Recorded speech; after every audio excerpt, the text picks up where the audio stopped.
This book grew out of a November 2021 article, A Golden Age for Amateur Astronomy, that we published in Sky and Telescope on the 80th anniversary of the magazine's first publication. The result of a merger of unsuccessful magazines, the Sky and the Telescope, the new offspring survived World War II and the first post-war years. Only in the 50s and 60s, however, did it really come into its own.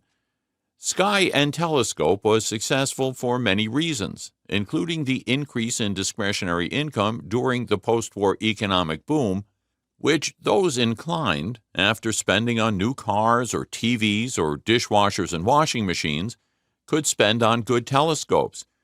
Even more significant, however, was that those were the years in which the space age got underway.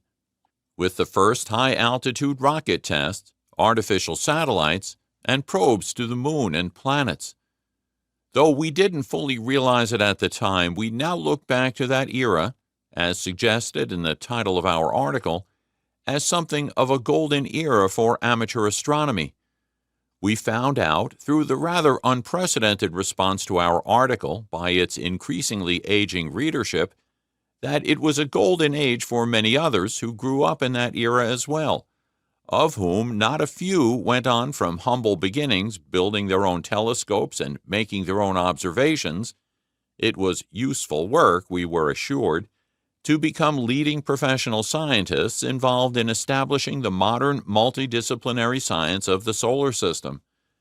Of course, nowadays, with a range of sophisticated images taken even by amateurs with skill, leisure, and means, using charge-coupled devices, CCDs, as well as the onslaught of data being sent back by spacecraft and readily accessible on the Internet, the activities that absorbed us in the good old days are likely to seem rather tame.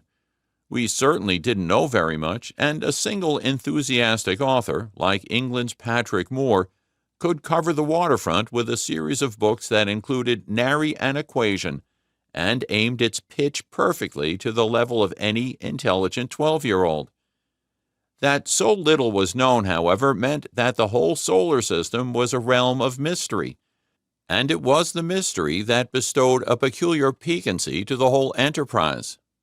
An enterprise in which we engaged in sketching lunar craters on lunar limbs or capturing visually fine details, such as canals on the surface of Mars or wisps in the zones of Jupiter, contributing our widow's mite to the grand edifice of science.